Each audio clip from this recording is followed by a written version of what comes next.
for the remainder of the week, though today and on Friday, I'm being joined by the one and only Matt Falon. He's back. I'm back, baby. You can't get rid of me. Nope, not that easy. We tried. We tried changing the locks and everything, and none of my keys work today. No. Which you have to wonder. It's one of two things, folks. Either one, they change the locks, which seems like something you would do periodically, or two, I'm disorganized and have no idea what I did with those keys. What's your guess, Jonathan? well, we didn't change the locks, so Yeah, there's no question. There's that. You know what, though?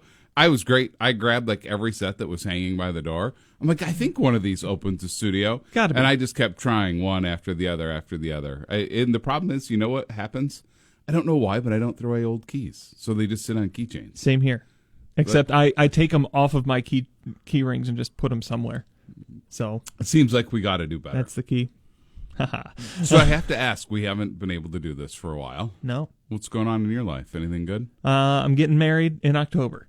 This October. So that's pretty already. good. Yeah. Yep. And when? So the engagement happened exactly when? The engagement happened on Easter Sunday. Easter Sunday. Yes, on the Has way this been home talked from- about thoroughly on the air? Yeah. The whole story's up on the morning team page somewhere. Okay, love but, it. So I just need the quick reminder, though. Two things. One, why Easter? It was her birthday as well. Wow. So that's So- the trifecta So of days. we both love Easter as just a holiday.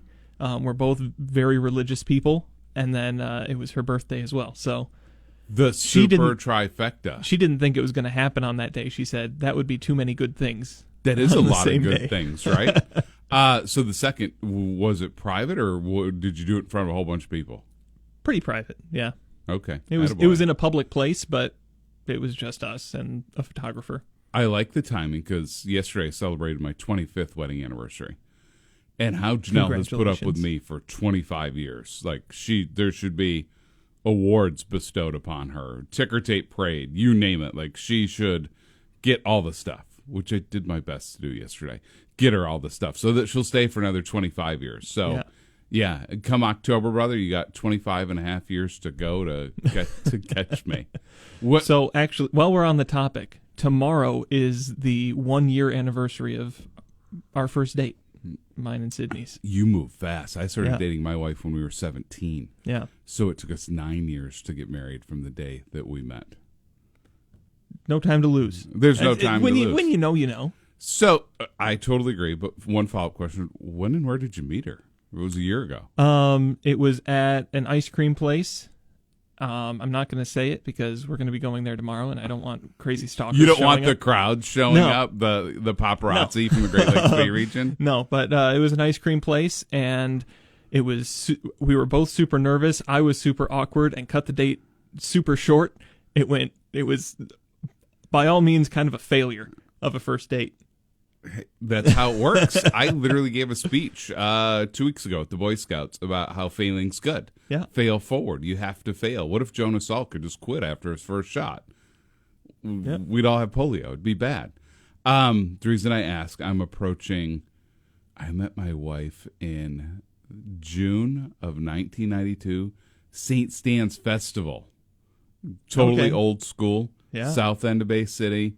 A group of friends showed up, and Eating the girls kielbasa. walked away. Of course, but not 17-year-olds. But the girls walked away, and I'm like, who was that? And apparently she did the same thing. But to be fair, back then I was skinnier and had more hair, and it was black. And I saw some totally of the pictures different. that you posted. I'm like, is that the same guy? Yeah, Did good. you Total question swap mark, out right? for him somewhere along the Total line? question mark. Good.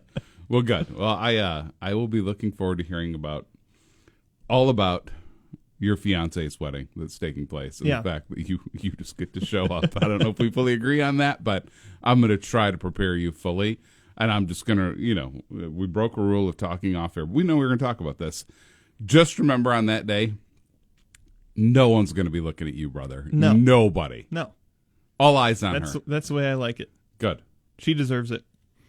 So, anyway, that's a little off track. At 10 o'clock, I just want to give people a heads up. We're going to be joined by John and Diane Mulvaney. They're the Grand Marshals for this year's Positive Results in a Downtown Environment Saginaw Memorial Day Parade. A lot of veterans involvement there, and I'm excited to hear more about that. We got a few more minutes in this segment, though. And one of the things that I know you wanted to talk about coming on here was two things that we've talked about a lot between you and I: education and population decline. And I'm going to add a third of where all ties in: tax dollars. Yeah. And I say we take calls at some point this hour as well, because I think the conversation's going to get going. And people love to talk about tax dollars. I want to talk about tax dollars. Maybe a little bit later. But let's start off, just lay the groundwork here, because this is from a New York Times article. Yeah, it is. That you had shared. Yeah, it is. And it's something that's it's kind of been rubbing at me for a while. And it's something that I wonder about. And there's two forms to really talk about it. But I'm on my last 7 months as a school board member. I will have served 7 years in Bay City Public Schools. Wow. Not running for re-election. I mean, they're 6-year terms. And you were president of the I was for 3 years, yeah. And a couple things. Number one, I think turnover is good. I think new voices. I was there kind of in the heart of when my kids were in school, so I understood the schools much better. I was in them constantly. I saw things that made sense. But furthermore, I joke, Jonathan, if you leave the studio right now and run down to the nearest 7-Eleven and commit armed robbery, and you're arrested, thrown in jail, go to court, you're convicted, serve your term, get paroled, and go out, that will all happen shorter than a 6-year Bay City Public Schools board term. It's a long time. Wow. So I served one on an appointment. I served one full term. It's plenty. But here's what's been bothering me. There's a couple pieces that are there. So number one, and I still don't fully understand it. School funding is incredibly complex. But there's various buckets that come through. There's per pupil funding, which the state gives based on your enrollment. So right now, because of school of choice, kids kind of bounce around. You're competing with districts next to you. It's a little bit of chaos all to get that roughly $10,250 per year per pupil of where the kids go. There are bonds that pay for the infrastructure of the school. So when we get money from the state every year per pupil, that's for really the heart of education. The bonds pay for the infrastructure, the buildings, the parking lots, the electricity boilers, bill. yeah. Yep. And you want to talk about something frustrating? Like, we have to redo a parking lot at Bay City Western. It is a massive parking lot. We're going to put a ton of money into it. Man, talk about getting nothing back on your return other than people get to drive on a smooth surface. But it has to be done, right? You can't. We've let it go long enough, so you have to do it. But where I'm going with this is we have had, and the state of Michigan has had, continued population growth. And the other population decline. But the other part of population decline that has happened is, what do families look like today versus what did families look like 20 years ago, 40 years ago, 6 years ago? So I look, my dad had 3 brothers and sisters. My mom had 5 brothers and sisters. My grandmother had 16 brothers and sisters. My wife's family, her mom had 8 brothers and sisters. They were on the farm. People generally aren't doing that right now. Especially in our region. That kind of big family farm living was common.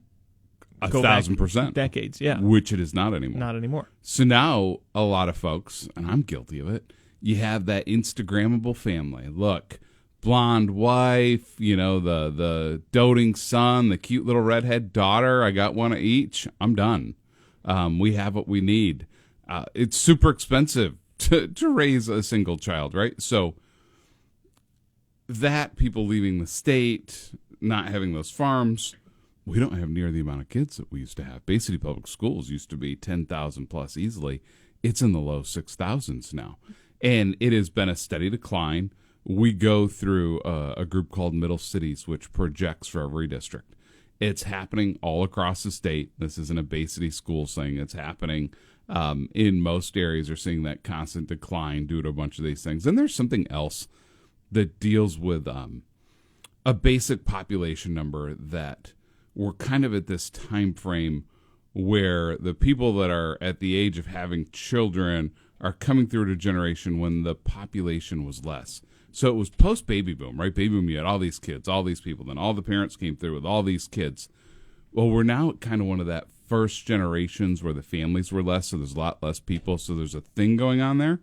And so because of that, we have a lot less people. I know we're going to take a break, but I want to kind of to set the stage with, Absolutely. we're having massive numbers of decline of enrollment at schools all across the state. And I have some answers on what we can do, and I'd love to discuss it. We'll take a look at that after these notes. Mental health isn't only about the... Welcome back to the Art Lewis Show. The Art Lewis Show is presented by Westside Decorating Center. Give them a visit, 5789 State Street in Saginaw, or go online to westsidedecoratingcenter.com. Jonathan Dent filling in for Art here this morning. I'm joined by Matt Falon. Matt, welcome back. Good to have you sitting in that chair again. Great to be here, and fun topic today that's, I hope, going to get people thinking. Well, it's interesting, and it's not something we talk about. Population decline often.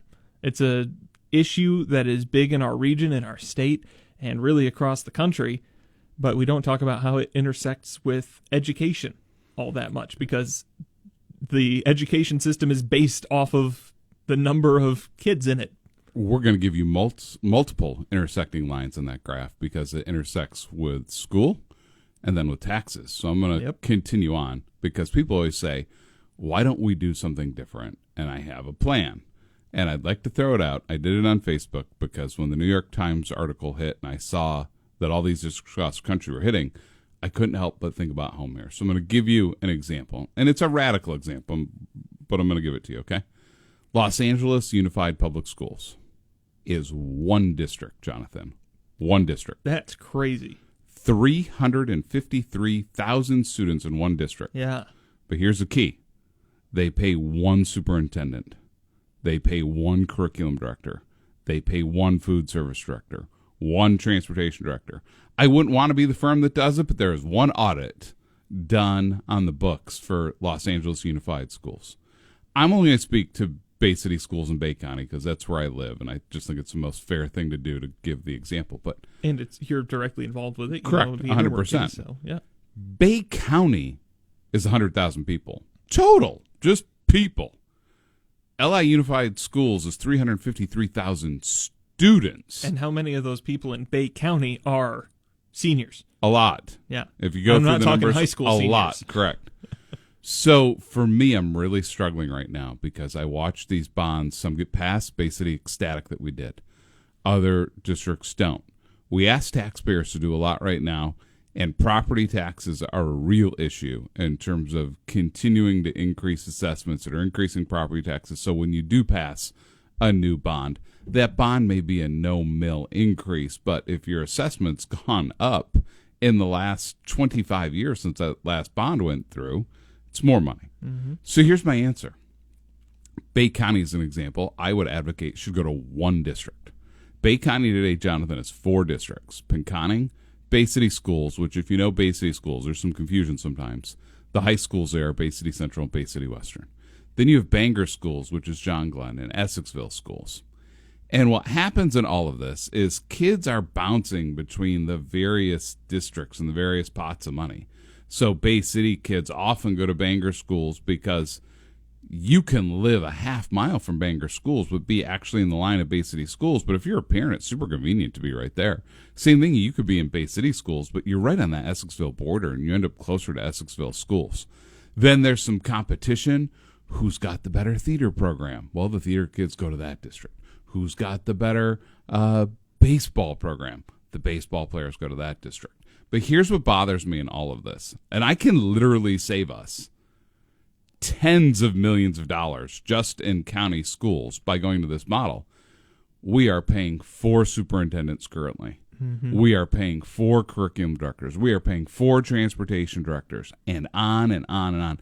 The inefficiencies of just ordering supplies, equipment, working with vendors, school bus garages, Busing mechanics. Has to be, yeah. This is all insane. If you just thought, and I'm just going to take a ballpark number.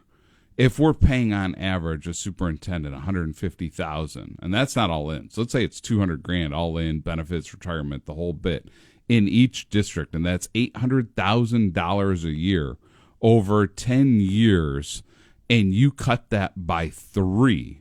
What are your savings? And that's just by cutting one position of the bureaucratic jobs. Yeah. That's just one. We're not talking about cutting all of the various inefficiencies, all the pieces that are there. But then what it does, Jonathan, is when you have, and this is where people get confused, okay? And this is where everyone's heartstrings come in, because they're going to tell you all about the 1970 or 60 whatever football team the grandpa was on, and don't you dare take him away. We can't have that, right? That starts to become the conversation versus what is good government, what is appropriate fiscal policy, what is the right thing to do for taxpayers, what is the right thing to start handling these situations. We're more worried about mascots and school colors and the legacies of the 50s, 60s, and 70s. I'm not talking about closing schools. You can keep the same school structure there. There's going to be Pinconning schools. There's going to be John Glenn schools, Garber schools, your Bay City schools today. It's just the structure. The structure is different, but I'm going to use the word today. Yep. Because when difficult decisions have to be made, if you're operating in those 4 different silos, when that county's hit hard and there's only so much to go around and so much to do, you're not in a position to make difficult decisions because you're spread across 4 districts that are competing with one another, and none of it makes any sense. And it's more of a hit to shut down one school when you only have 2. Correct. Versus shut down one school when you have 6, 7, 8. 100%. Under one structure. And then these schools are so focused on their little dotted lines, and none of it makes sense sometimes. So the geographic spot that Bangor's in, or the geographic spot that Essexville is in, looks very different than Bay City Public Schools. Can't remember the exact number, but Bay City Public Schools is like 250 square miles. It runs from the Midland County border out by Auburn, bordering Linwood, way up in that northwest, to Munger, and everywhere in between. It's just a massive school. So Bay City, you talk about busing, people sometimes get frustrated. Well, what Bay City Public Schools is asked to do on the busing front looks really different than what the other smaller districts are looked to do. But here's what bothers me. In all this, they're going by other schools that are right there. Like, even if we don't switch to one district, could we maybe start by saying, let's just have one district handle busing? Busing? Yeah. Like or one district food service with like a main food service, one director, and how they plan it out and what they do. Do we think that we're going to teach history different in one district versus the other, that we can't handle curriculum? And in all these, Jonathan, and I didn't know, so you become a school board member, there's contracts. So when you want to say we're going to cover X social studies curriculum over the course of the next 5 years, you contract now with a company. And that contract involves updates, updated online things, updated textbooks, all those things. Each district's negotiating those contracts one at a time, which then I get into contracts. How many union contracts does every single district have? So you're dealing with 4 school contracts at all times, 4 bus contracts, 4 food service contracts. Just take the work out of all that to one unified contract. And then here's the giant elephant that I brought up. You have an ISD that covers the county too. Yep. What are we doing? It doesn't make sense. And I just personally believe, after doing this for 7 years and seeing it, but more importantly, seeing where it's going, if we don't take aggressive action to start breaking these districts down and getting into one district, someone's going to close. Someone's not going to be able to afford anything anymore. You're going to offer a poor product. There's so many things that I could go on and on about, but people want ideas. They want us to think about the taxpayers. They want change. They want to do something different. Here you go, folks. Let's go save a ton of money and be more efficient. We need to take a break, but as you've been laying this out, there are some questions I've been filing away here. I'm going to ask some of those, maybe poke some holes. Can't wait. Maybe. Let's do this. When we come back. Ready to update your home and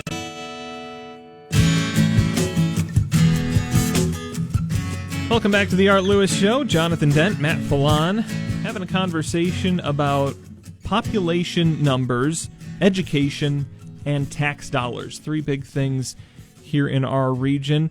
Matt laid out his plan, or his idea anyway, just throwing out ideas. I don't think it's here's what we're doing. The Falon Doctrine. The Falon Doctrine. It's official. For kind of combining some of these school districts into one larger district. And I understand, I think the biggest advantage, you kind of closed with it there, if we keep going where we're going with how things are kind of split up, schools are going to start closing, And that's a big hit to one of these smaller districts. If the district only has 2 schools, one of those closing messes with the district in a big way. Whereas when, like you said, it's easier to make hard decisions when there's this larger coalition. And plus, we've seen this across the region. Oh, yeah. You have had some time up in Aranac County. Yep. The most recent was Aranac Eastern closing. When Aranac Eastern closed, wasn't a huge school, but Au Gres had to absorb some of those kids. Standish absorbed some of those kids. Mm-hmm. Saginaw Buena Vista is not on a map in terms of a high school today. That was a proud district with a phenomenal history, basketball lore, right? Totally gone. Like, districts are not guaranteed to be here. There's another one that kind of happened over in Marshall, Michigan. I'm blanking on the name, but there was a community there. The school shut down completely, and the kids go 15 miles away to Marshall now. There's no school in this city, which is shocking. There are real issues impacting people right now. And one of the biggest things that I see, Jonathan, and we see it in this region, and you're starting to see it more statewide, I think people have been impacted so heavily by the increased assessments and property taxes that millages for schools are now going down. Schools are tough. Think about right now, every budget, I just want you to think about this right now, why it gets to me. No one at the start of our budgeting process last July was budgeting $5 gas for school buses. That's true. No one was. That's true. And every district is getting hammered. And again, if you're Bay City with 260 miles, we're going to be way over budget on gas costs. So I want to start with the money conversation. If school districts were to organize into a larger district, what would that do to state funding? Is that on a school-by-school basis, or would that kind of take a little bit of a hit cumulatively? So the way I understand it, and the way there's legislation written, I don't know exactly why it's like, but schools get this per pupil, and there's different formulas. Yeah. But it would go by the highest formula. The school district that's getting the most per kid would be the one that would then impact the entire district and go with, right? So there's also some great benefits from the state where they've legislated abilities for consolidation that help provide money, do different things. But the state actually sees it and wants to do it. But unless locals right now, it's not mandated. It's hey, if you'll do this, here's some tools, here's some great things you can do. And I have to be honest, I need to start going through these in a little bit more detail now that I'm out here pushing this. But there are some benefits from the state that will help districts along. But there is a model where you can use the highest funding model of the districts to be your model, and it will actually be better for the entire county. Now I'm going to go into some opinions that I don't personally hold, but I can totally see this being an argument. You mentioned curriculum, and are we really teaching a different social studies on near Munger than we are in Auburn, for the Bay County example?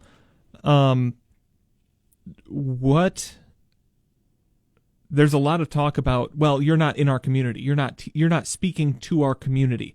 When we talk about education especially and what students are hearing, students of different socioeconomic, cultural backgrounds, things like that, if we have one unified curriculum director, I could see a system where, okay, this system, this kind of makes sense for this school but not this school, under one director being able to coordinate that. But more likely I see, okay, we're contracting with this social studies company to supply this social studies curriculum. All of our schools are using that. So you're raising a phenomenal point, and I get it. Bay County you'd get away with a lot easier because it's relatively homogenous. Saginaw might be a little bit different because there are really different realities of a kid growing up in downtown Saginaw than a kid growing up, say, in Hemlock. That can feel like two different worlds, right? So I can see where that may come. But I'm going to give you an example. I have been on the school board for 7 years. I have been to hundreds of meetings. I've received tons of emails. There are all kinds of things. Do you know how many parents have reached out to me in those 7 years to talk to me about social studies curriculum? And I'll go one step further, to talk about math curriculum. Do you know how many have reached out to me? Probably not that many. The answer is 0. Yeah. Do you know how many have talked to me about football coaches, about band uniforms, about, the fundraiser for the local booster club. Where we see our money going.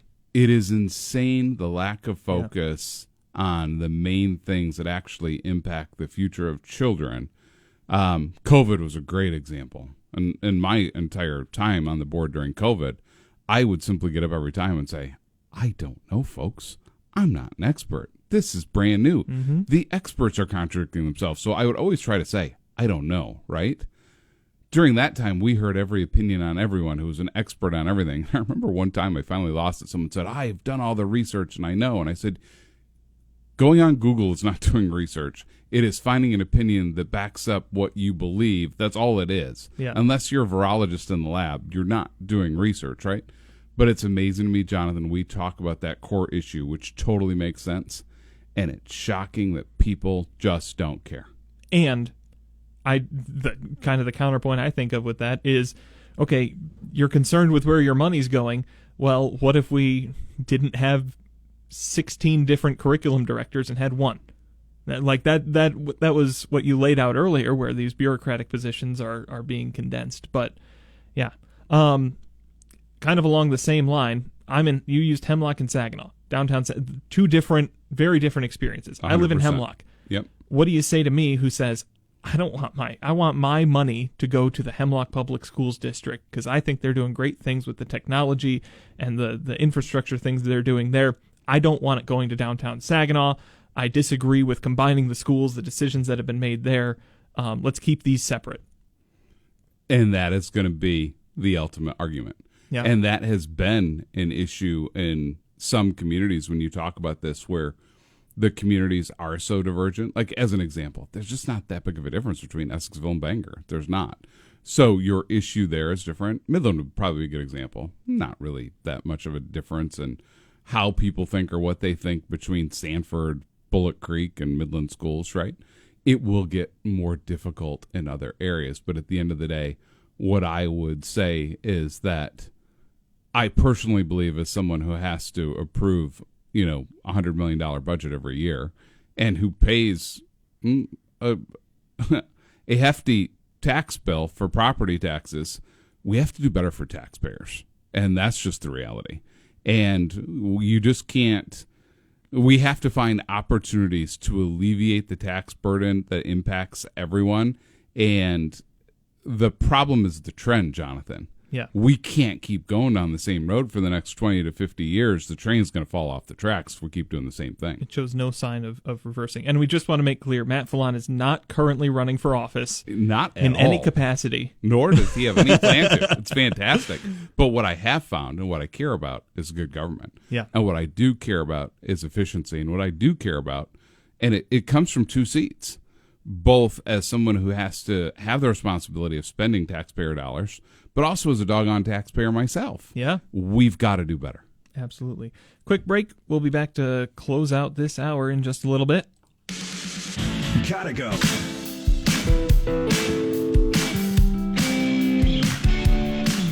Welcome back to the Art Lewis Show. One more segment in this hour, talking with Matt Fallon about all manner of things: population, taxes, education.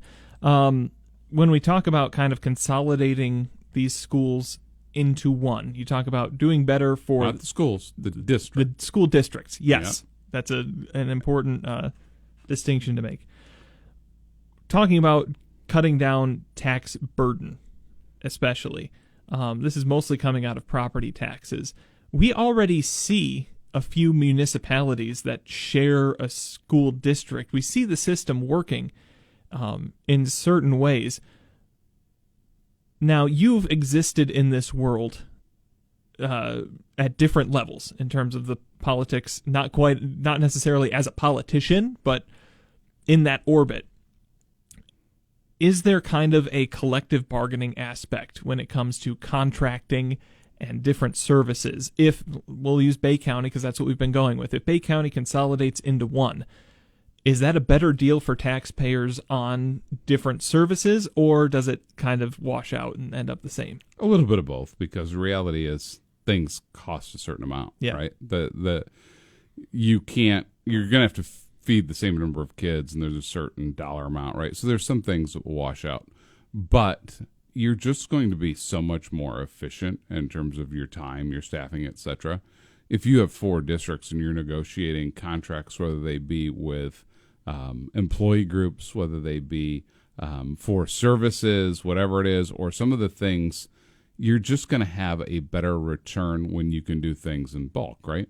It's like anything else. If you're going to buy a bottle of ketchup, I can buy the little bottle of ketchup, but I know I'm going to pay less per ounce the bigger the bottle until it looks absurd in the fridge, right? Mm-hmm. I think there's a lot we could do in education in terms of, okay, we have to order new furniture. Great. It's going to be cheaper when we order for all 4 districts or all 4 schools versus 1, right?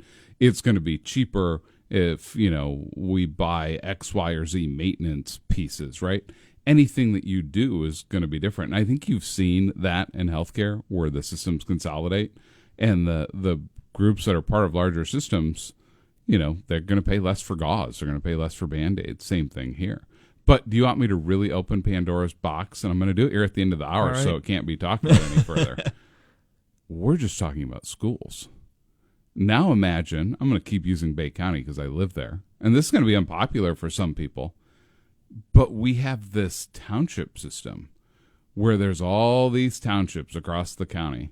And all the townships have duplicative service from one another. And then the county has the services and the city has the services. And each one has an election. You pay all these elected officials everywhere. What if you did the exact same thing that I'm proposing for schools as you did the various small municipalities and government? I would maintain this. And I would love for someone to help me put the data together. If we did an analysis of each county, the 83 counties across Michigan, and they went down to a countywide school district, and then we further said we're going to do the same thing for local units of government, go to a county system with both, I would argue that over the course of the next decade alone, we would save tens of billions of dollars across the state of Michigan for taxpayers, less government, more efficiency. We would operate in a totally different way. And at least from my 7 years on local government as a school board, and I look at this, I am baffled that we waste money and have inefficiency to this level. And to me, it seems like an easy answer. But like anything else, I'm guessing this would be difficult to convince everyone that it's the right thing to do. Absolutely. And I said it off the air during a break. When it comes to the school system, I'm not an abolish the Department of Education person, but the frustration that I have with the inefficiencies in how money flows throughout that system, especially at a local level, has me sympathetic to that. And I can see similar things with the township system. And I'd be interested to go and see the main reason behind why these smaller townships and municipalities exist and why they were incorporated in the first place rather than just being an extension of the city that they surround. But that's a history lesson, and that's something we don't really have time for right I'll now. leave you with this, and this is what I'd be curious about. A lot of things go to individual voters via ballot proposal. Yeah. I wondered if there was a ballot proposal that said we're going to move the system of government and change it dramatically to a countywide system, and we're going to save whatever $100 billion. I wonder how the citizens of the state would vote if they knew that that was an option. It would bring people out one way or the other. Matt, thank you very much. We're going to take a quick break, tell you what's coming up next on The Art Lewis Show. Whether your dream...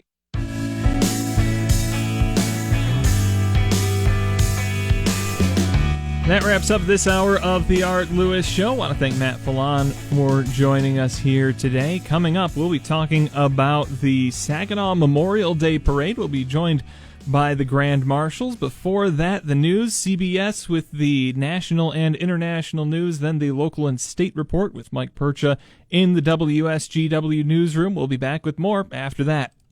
Broadcasting from the storm.